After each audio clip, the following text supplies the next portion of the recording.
The futility of a Roth IRA. You don't know what you don't know. The Roth IRA is a beloved financial product by a lot of people, and it's the golden child of the tax code and financial products, at least when it comes to paper assets. There are other nice tax codes that are not necessarily dealing with investments and paper assets, and people love putting money in there. Young folks who are saving for retirement and they've got decades to put money away and accumulate all that money tax free. And then folks who are near or at retirement and maybe they can keep, maybe they don't need all that money and they can keep growing it because there's no requirement to take it out, or if they do take it out, it's tax free, so they get tax free retirement income. It's great. But when we look at the quality of a financial decision, we need its own. We can't look at whether it's good in and of itself. We have to compare it to some reasonable alternatives, and then they have to be reasonable alternatives. That's the key word, is reasonable. So in other words, if let's say you're saving for a house and you're going to buy a house in the next 12 months, maybe less, maybe 6 months, and we've got some extra money. We want a place to put that money to grow it a little bit to buy a house soon. It wouldn't be fair to compare a CD to a growth mutual fund. Someone might say, well, the mutual fund, it's going to earn more money.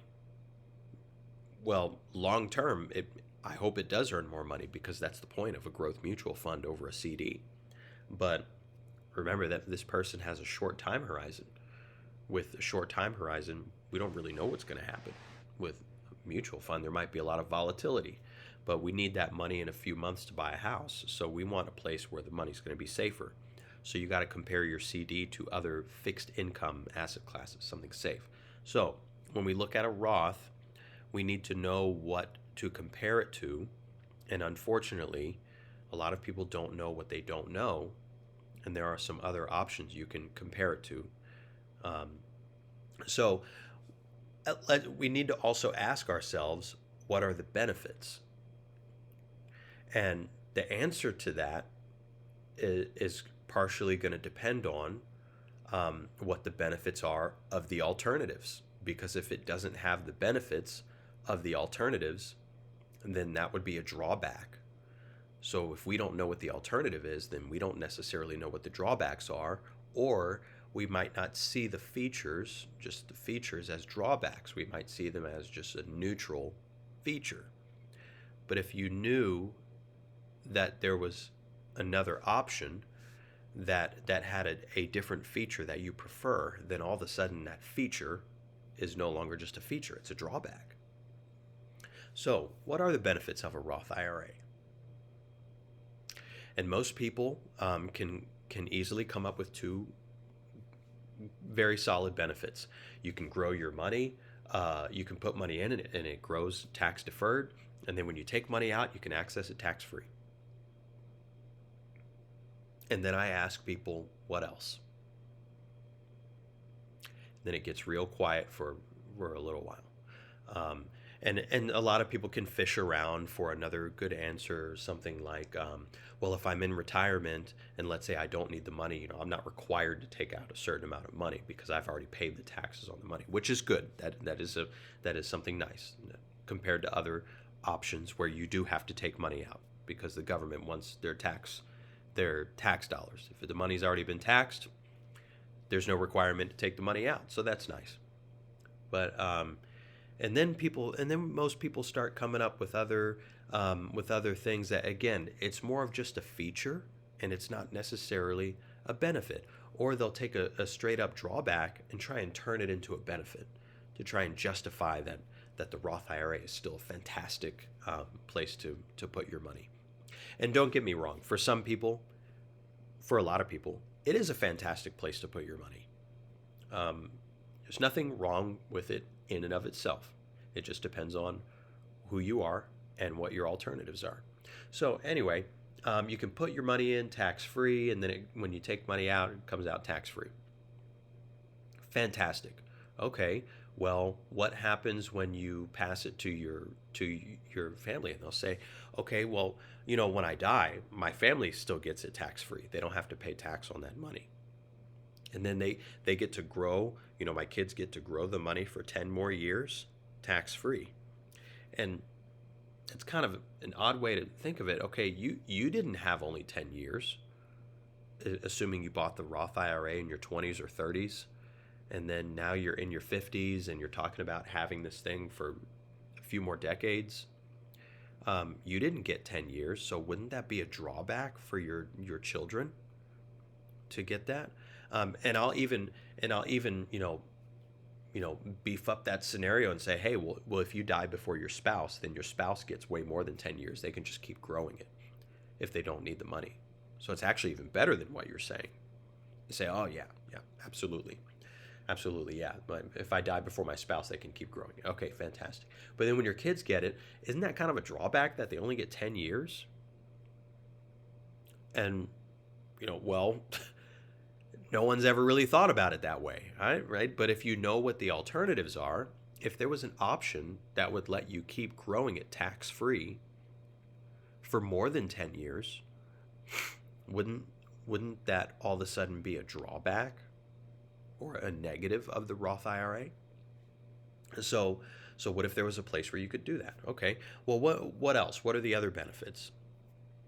And after that, it's we kind of find these features that they're really not necessarily a benefit. It's just a happenstance of the account. For example, a lot of people will say, hey, well, I don't have to I don't have to wait until I'm 59 and a half to take money out tax free.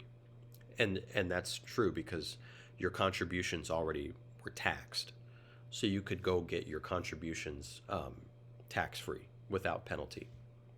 And you should be able to do that. Um, and that's nice, okay. But if you compare it to other options, again, there's other places where you can put your money in after tax and then get to your money tax free, or you get to your money before 59 and a half tax free.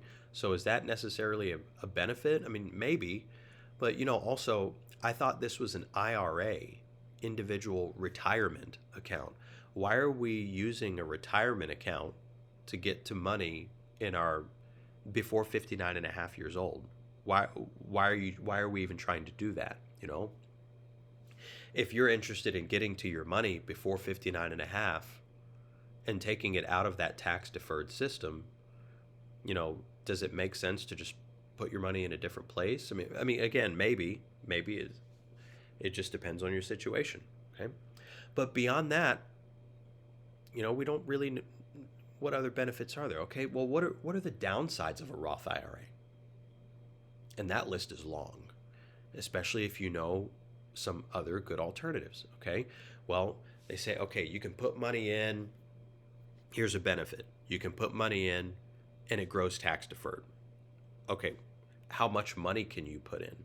Well, in the year that I'm making this video, someone under 50 years old can put in $7,500 a year.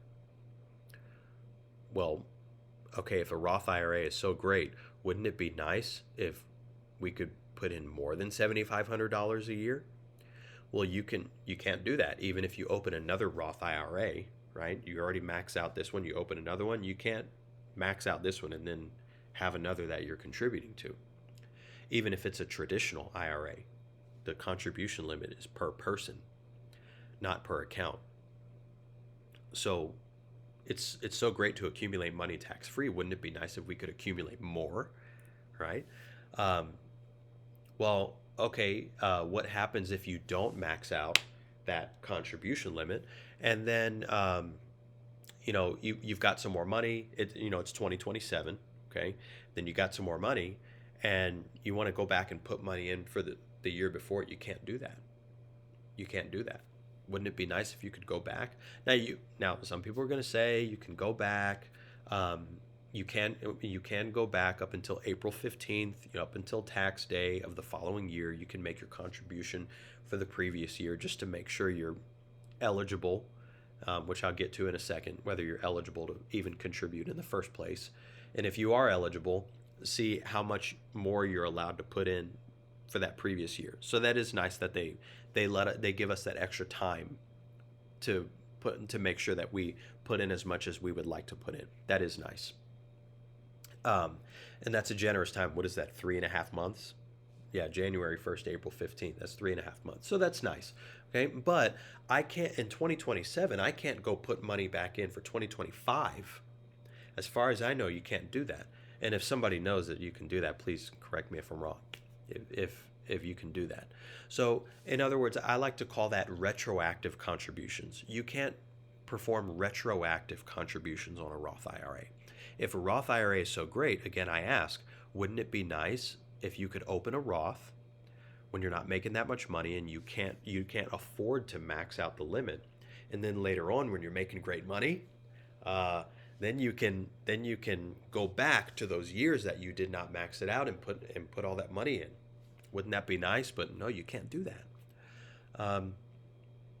What else? So we can only put in a certain amount of money. If we don't hit that limit, we can't go back to previous years and put that money in. What else? When it accumulate. Oh, and by the way, you don't only wait until you're 59 and a half.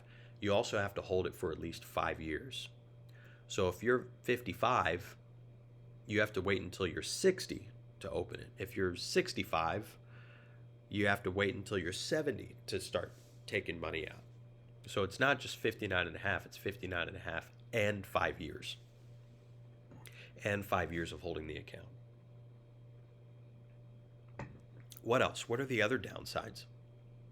Well, then we start to get into some downsides that are not very obvious, and they're almost like, why does that even matter? But again, if you know what the alternatives are, and that there's a place where you can do those benefits that were already mentioned, plus more, all of a sudden, we might start to ask ourselves, well, why am I putting money in a Roth IRA? Okay, so here's a bunch of others. You accumulate the money tax deferred, it grows tax deferred, you can take money out tax free, that's all nice. Okay, when you die, your family only gets those 10 years. Doesn't sound like a bad thing, but if there was a place where you could keep the money going for more than 10 years after you've passed away, then that would be nice to do that. Also, let's say you die with $1 million in your Roth IRA. Your family only gets $1 million. Well, duh, your family only gets $1 million, okay, because it's tax-free, so they don't get anything less than that. They get the $1 million. Wouldn't it be nice if they got more? And yes, there's a place where you can do that.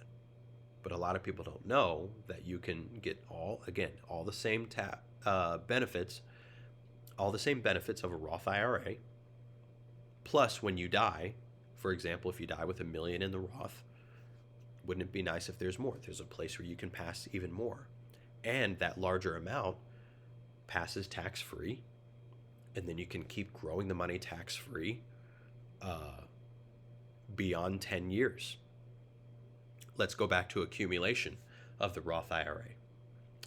If you get sick, nobody puts money in there for you. That's a little odd, okay? What? I mean, no one's putting money in your brokerage account if you get sick. No one's putting money in your Roth IRA if you get sick. Wouldn't it be nice if you were sick and you lost your job and you weren't making any more money, or at least for the time, you could have money still going in there? And I'm not talking about a match on a 401k. That's not necessarily what I'm talking about. So that would be nice if you could do that. So if you get sick, no one's putting money in there for you. If you also, 59 and a half rules. So most people don't really see the 59 and a half rule as a drawback, but what if there was a way that you could put money in tax free, it grows tax deferred, you can access it tax free before you're 59 and a half, in addition to not just your contributions, but your earnings as well? Wouldn't that be nice if you could do that? And then, unfortunately, not everyone is eligible. So I kind of hinted at this earlier. Not everyone is eligible to contribute to a Roth IRA anyway. A Roth IRA is nice, okay? For some people, it's a great option, but anything that's a great option, the government's going to limit how much you can use that option. So the government knows anything that's good, they're going to put some limits on it. So, and what I mean by that is, um, those who make too much money cannot contribute to a Roth. So you get to a point where you're making a certain amount of money. Now you're no longer eligible to contribute. You can still have a Roth, you can still own one. You just can't contribute in that year that you made too much income. So, um, wait, with a Roth IRA, you make too much money, you can't put money in anymore. But what if there was an option where the more money you make, the more you're allowed to put in? Wouldn't that be nice if there was an account like that? And yes, there is. It's in the tax code. So no 59 and a half rules, no income restrictions, no contribution limits. If you get sick, somebody's putting money in there for you. It's still growing tax deferred. You can access it tax free. When you die, it steps up to a larger amount tax free to your heirs, and they get more than 10 years to accumulate it tax free. That's eight? Yeah, that's 8 benefits, and there's actually more. So what if it also had some guarantee options to it as well? Now, that's not quite a benefit because depending on your risk tolerance, you can put some guarantees in your Roth IRA, depending on how you want to structure it. You could certainly do that. But 2 benefits versus 8, okay, that's a huge difference.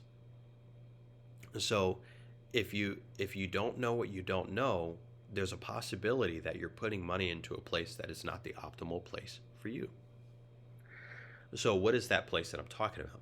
Well, it's another tax code. It's called 7702, IRC 7702.